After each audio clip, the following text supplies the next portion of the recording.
ईश्वर के सिवा दूसरी कोई भी वस्तु मिलेगी वो टिकाऊ नहीं होगी, परिवर्तनशील होगी, नाशवान होगी। मनुष्य जीवन प्राप्त करके ईश्वर को प्राप्त करना ही खास वस्तु प्राप्त करना है।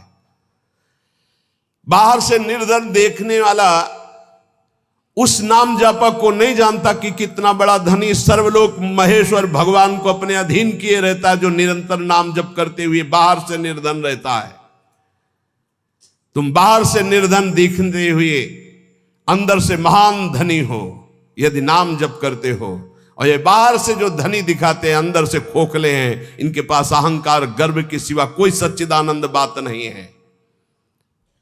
इसलिए ईश्वर का अवलंबन अर्थात भगवान की शरणागति, ऋषि मुनि भक्त जनों के द्वारा जो दिए गए वचन, उनका मनन, खान पान पवित्र जगह से, हिंसा और निंदा करने वालों से बिल्कुल बचो, उनका कोई भी शब्द या भोजन या संग ना आने पावे, निषिद्ध विषयों से दूर रहो, कुछ भी भोगने की इच्छा उठे उसको दबाकर रौंद डालो।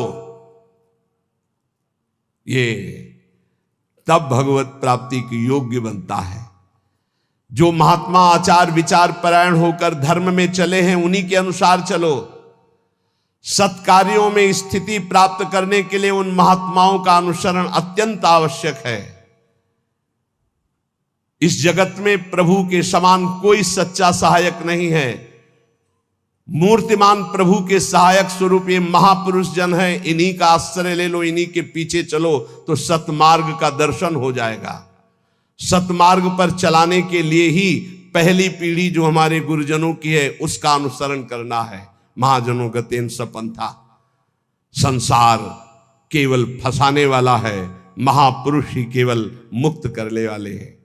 कल एक भगत कह रहे थे, हमारे पिताजी ने कसम खवाया कि वृंदावन गए तो तुम्हें हमारी कसम है, हमारा मरा मुख देखोगे। कसम का मतलब ये।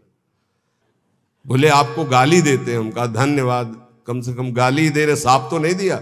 दक्ष ने साफ दे दिया नारद जी को। नारद जी को साफ दे दिया। कब? जब उनके पुत्रों को बाबा जी बना दिया। भगवान के मार्ग में जब प्रशस्त कर दिया दक्ष के पुत्रों को, तो दक्ष जी ने जल हाथ में लिया। जब नारद जी गए तो ये नहीं पूछा कि क्या हालचाल, कहा मैं साफ देता हूं, हमारे पुत्रों को भगवत मार्ग में लगा दिया, तुम 2 घड़ी से ज्यादा कहीं जिंदगी में टिकी ना पाओ। 2 घड़ी का मतलब होता है 48 मिनट। बोले इतने में तो हम बहुत बड़ा काम कर देंगे, 48 मिनट में तो बाबा जी बना देंगे भगवत मार्ग के पति। बोले आपके प्रवचन सुनकर हम माला जप करते हैं, बाणी पाठ करते हैं, थोड़ा तिलक लगा लेते हैं, वृंदावन की, तो वो कहते हैं हमारे लड़के को बर्बाद कर दिया इस नाम लेके। तो बात सही है। जो अपनी श्वासों को व्यर्थ में बर्बाद करते हैं, शराब पीते हैं, मांस खाते हैं, बेविचार करते हैं, गंदे आचरण में चलते हैं, क्या कैसे माता पिता हैं इस बात के लिए राजी हैं कि मेरा बेटा नरक जाए? इस बात के लिए राजी कि मेरा बेटा गलत आचरण करे, और वही शराब पी के जब आवे तो 2-4 मुझे थप्पड़ मार के घर से बाहर करे? ये आचरण? अगर माता पिता को भगवान मानकर उनकी सेवा करो। वो कह रहा था कि आप अपराध भर हमको ना बोध कराएं, तो एक बार अंदर से इच्छा है कि अपने बाप को उठा के पटके और खूब धुलाएगा। तो हम कहा अगर हमें मित्र मानते हो तो एक शब्द भी कटु मत बोलना। गुरु मानते हो कि नहीं वो तो तुम जानो, दोस्ती के लिए तो हम हाथ फैलाते हैं, हम हित मित्र हैं। अगर हमें मित्र मानते हो तो ऐसे माता पिता के रोज पैर छुओ, उनमें भगवान की भावना करो और मेहनत करो, लेबरी करके भी कमाओ और उनको खवाओ पियाओ, और वो जब हमारी निंदा करें तो कान में अंगुली डाल लो और अपने सतमार्ग में चलो। बड़ा विचित्र समय है। जो माता पिता प्रथम गुरु कहे गए हैं, भगवान के मार्ग में चलाने वाले या सतमार्ग में चलाने वाले या संसार में कदम हमारे जो बढ़े, धन्य है वो माँ जो अपने रक्त को दुग्ध बनाकर मुझे पान कराकर इतना बड़ा किया। धन्य है वो पिता जो मेहनत करके हमको पढ़ाया लिखाया। अब वो चाहे जितना कड़ुआ बोले हम उसे भगवान की तरह पूजेंगे। सबको ये मानना चाहिए। उनकी वृद्धावस्था है, वो कुछ भी बोल सकते हैं, बड़े लोग हैं, हमें उनकी सेवा करनी और सतमार्ग में चलना है। तो यहां कह रहे कि महापुरुषों के सिवा अपना कोई सतमार्ग बताने वाला नहीं, इसलिए संतों की बात को मानना चाहिए। वो अहेतुकी मित्र हैं, तुम्हारा अमंगल नहीं कर सकते हैं। इस जगत में प्रभु के समान कोई सच्चा सहायक नहीं, और प्रभु ही महापुरुषों के रूप में प्रेरित करते हैं आकर के अपने मार्ग को। इसलिए मन को सत्य मार्ग में चलाने के लिए पहली सीढ़ी संत महापुरुषों के वचनों के आधार पर चलो।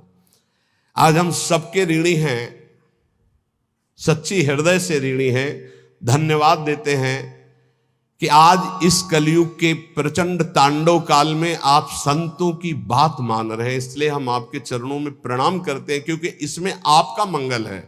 आप स्वस्थ रहेंगे, आप भगवत भजन करते हुए अच्छे आचरण वाले रहेंगे, तो आप हमारे बहुत बड़े हितैषी हुए, क्योंकि आप सुखी हैं, आपका मंगल हुआ तो मेरे कर्तव्य का पालन हो गया, मेरे साधु वेश का धारण करना सार्थक हो गया। आप हमारे बड़े सहयोगी हैं, आप हमारी भागवतिक उन्नति के बहुत बड़े कारण बन गए, क्योंकि हम धन्यवाद के पात्र तभी बनेंगे जब हमारी बात को मानकर आप धन्य हो जाएंगे।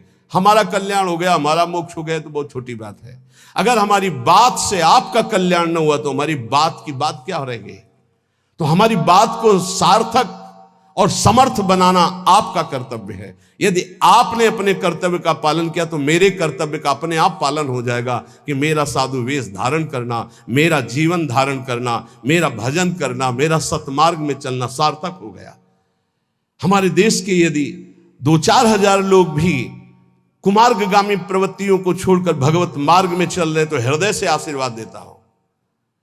आशीष देने के लिए तपस्या की जरूरत नहीं होती। मां अपने बच्चे को आशीष देती तपस्या से नहीं, दुलार से। आप स्वस्थ रहिए, आपकी बुद्धि स्वस्थ रहे, आपके जीवन का परम लक्ष्य भगवत प्राप्ति आपके हाथ में आवे, आप कभी गलत आचरणों में ना फंसे। अगर वार्ता को सुन करके अपने मन में धारण करेंगे तो निश्चित ये वस्तु आपको प्राप्त होगी, क्योंकि हमारा जन्म सिद्ध अधिकार है भगवत प्राप्ति करना।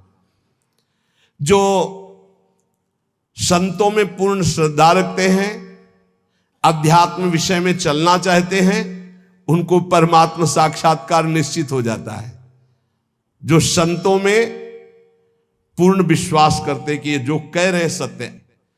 कभी भी अगर दान शब्द का आया है तो मन का दान कीजिए, श्वासों का दान कीजिए, अपने जीवन का एक एक कर्म भगवान को समर्पित कर दे। ये शुद्ध बातें परमार्थ की।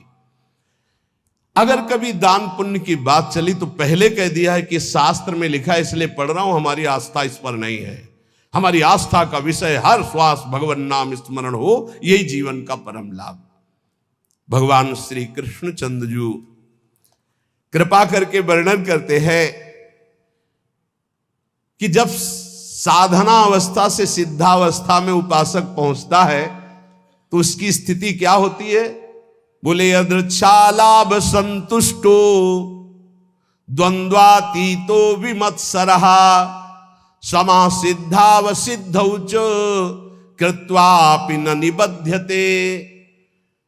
अपने आप जो कुछ भगवान की इच्छा से व्यवस्था हो जाती है उसमें वो संतुष्ट रहता है सिद्ध पुरुष। तो साधक को सिद्धों का अनुसरण करना चाहिए। जथा लाभ संतोष सदा काहू सो कछु न चाहोगे, बहुत बड़ी सिद्धि है। यदि अच्छा लाभ संतुष्टो, मांगना बंद कर दो, ना भगवान से मांगो ना किसी मनुष्य से मांगो, मांगना बंद कर दो। यहां कह रहे मांगो मत, तो ऐसे देने के लिए बोलो मत। दोनों बातें संभाल के। भगवान की इच्छा ये ऐसे कर दिया, नहीं आया तो बोलना नहीं। कभी तुम बोलो मत और कभी तुम मांगो मत। ऐसे बोलने से अपराध लगता है और ऐसे मांगने से अपने इष्ट की निष्ठा जाती है। और बोल दिया तो कर्जा समझ लेना, और मांग लिया तो आश्रय छूट गया, ये बात समझ लेना। दोनों को अपनी अपनी निष्ठा में रखना है। ना मांगना है और ना देने के लिए बोलना है। ऐसे दे दो, कोई जान नहीं पाया। और जैसे हरि रखते हो वैसे रह जाओ, और उसका एहसान मत मानो देने वाले का, तो दोनों का परमार्थ पुष्ट हो जाए। यदृच्छा लाभ संतुष्टो। बिल्कुल ये हम विनोद विनोद में बहुत खास बात बता रहे हैं। कभी संतों से, कभी भगवान के सामने, कभी ऐसे जैसे एक आए थे कि हमने कहा था कि हे हनुमान जी हमारा काम हो जाएगा तो आपको मंदिर बनवाएंगे, तो काम तो हो गया महाराज, मंदिर नहीं बना तो हमारी दुर्गति होगी। हमका पक्की, इसमें पक्की इसमें कच्ची नहीं होगी।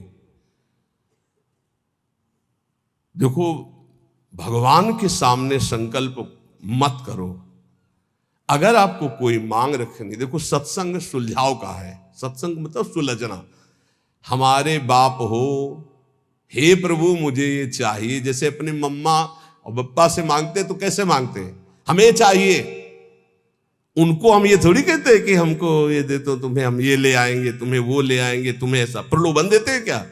थपड़िया देंगे माता पिता।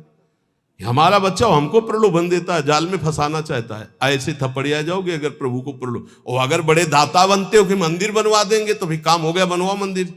नहीं बनवाओगे तो फिर भगवान का जो विधान है वो आपको फिर परेशान करने लगे। कभी संकल्प मत करो, कभी भगवान के मंदिर में कुछ वादा मत करो, कभी संतों के पास कोई वादा मत करो। वादा करो तो फिर अक्षरशः पूरा करो, नहीं मत करो वादा। अपनी मांग रख दो।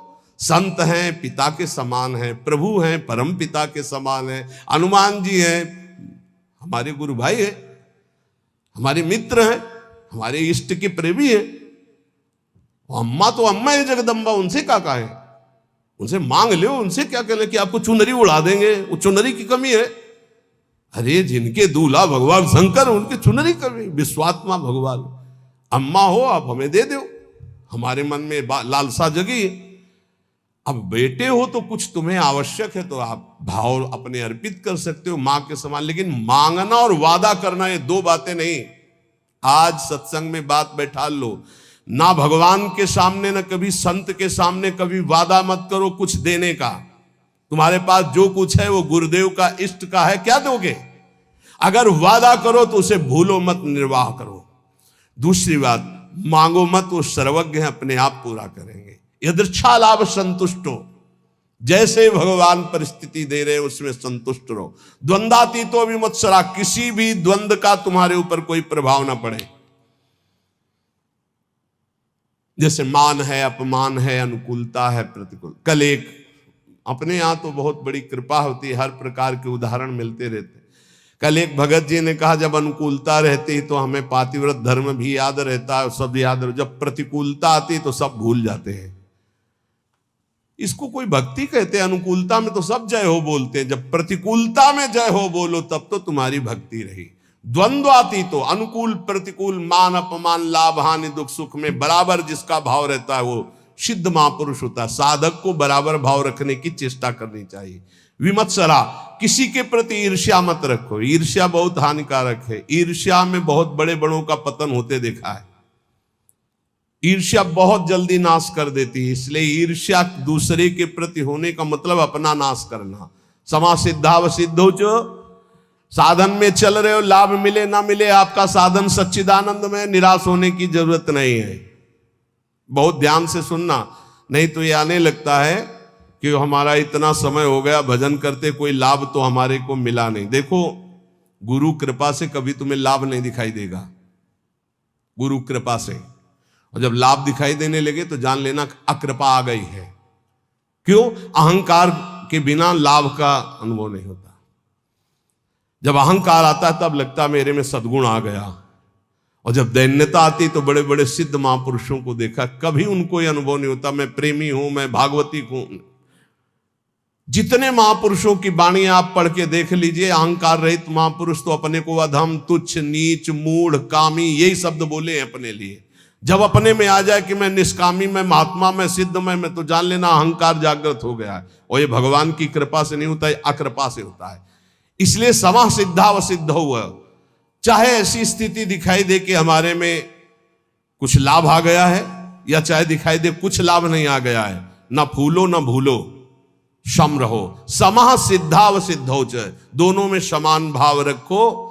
चक्रत्वापि न निबध्यते, वो कभी इस माया में बंधता नहीं है। आगे भगवान कह रहे गत संगस्य मुक्तस्य ज्ञानावस्थित चेतसः यज्ञायाचरतः कर्म समग्रम प्रविलीयते। किसी के भी संग का कोई भी रंग ना चढ़ने पावे, उसे सिद्ध पुरुष कहते हैं। जित संग दोषा,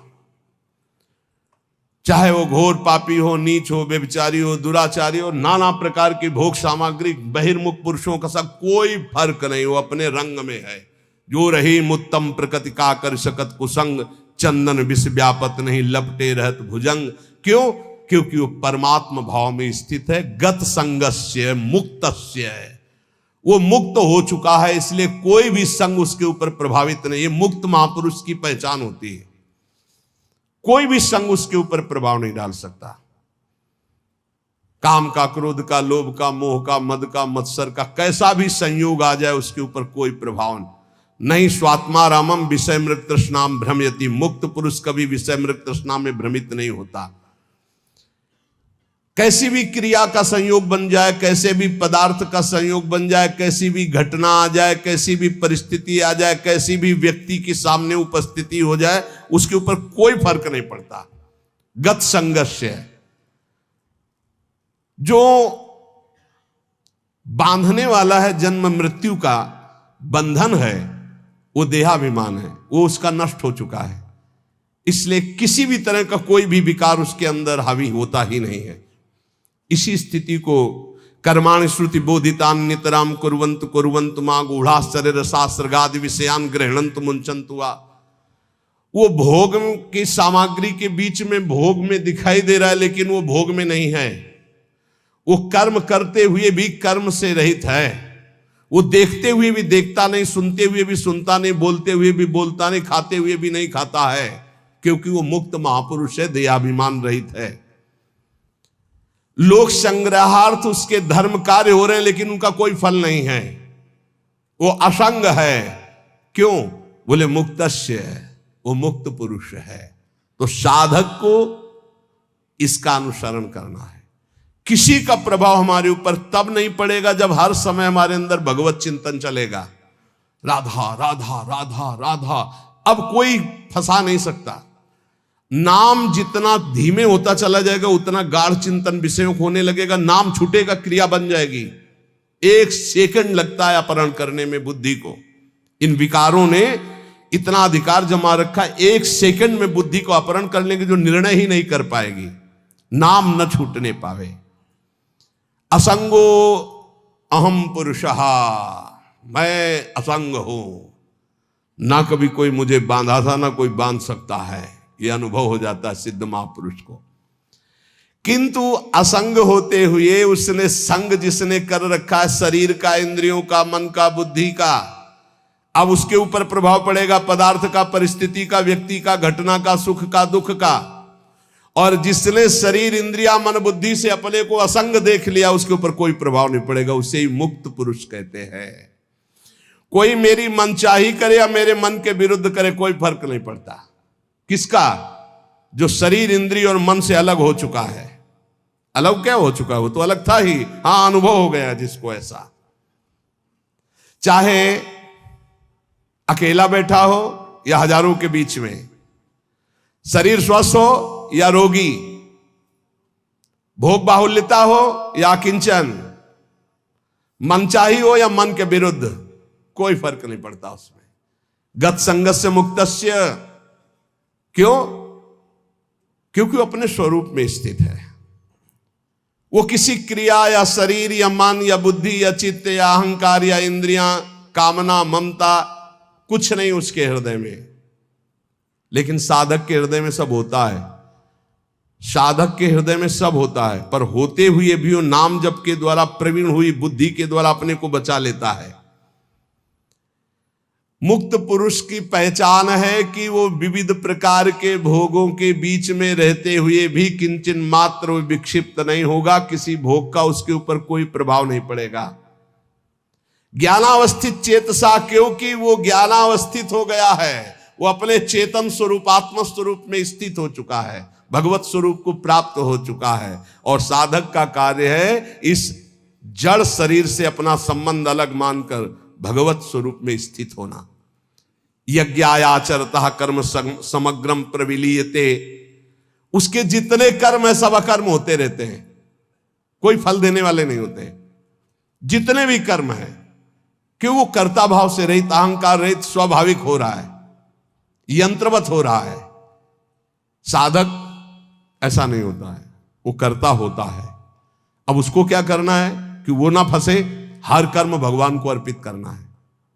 अगर भगवान को कर्म अर्पित कर दिए तो वो भी अकर्म हो गए, वो फल देने में समर्थ नहीं होते। आगे आएगा समझ में। ब्रह्मार्पणम ब्रह्म हविर ब्रह्माग्नौ ब्रह्मणाहुतम ब्रह्मैव तेन गंतव्यम ब्रह्म कर्म समाधिना। कर्ता, करण, कर्म, ये तीन हैं। कर्ता जो कर्म करने वाला है, करण जिनके द्वारा होता है, और जो होता है उसे कर्म कहते हैं। कर्ता, करण, कर्म, इन तीन के द्वारा बंधन प्राप्त हुआ है। न कर्ता रहा तो करण है और कर्म हो रहा है तो फल उसका अकर्म है। जैसे इंजन बंद कर दे और ढलान में गाड़ी छोड़ दे तो न पेट्रोल का खर्चा होगा, वो अपने आप चलती चली जाएगी। इंजन बंद है, बस ऐसे समझ लो। स्वाभाविक प्रवाह कर्म का चल रहा है, कर्ता इंजन बंद है, कोई भी खर्चा नहीं है, कोई भी बंधन नहीं है, वो जीवन मुक्त महापुरुष। कर्तापन रहेगा तो कर्म का भोग भोगना पड़ेगा, अवश्य में भोक्तव्यम कर्तम कर्म शुभाशुभम। कर्तापन रहेगा तो कर्मों का संचय होगा, उसका भोगना पड़ेगा। कर्म भोगने के लिए जन्म लेना पड़ेगा, जन्म मरण चलता रहेगा। कैसे नष्ट होगा कर्ता भाव? एक होता है ज्ञान से नष्ट होता है, एक होता है भगवत भाव से। हर कर्म बड़ी प्रवीणता पूर्वक भूलो मत, प्रभु को समर्पित कर दो, बच जाओगे, बच जाओगे।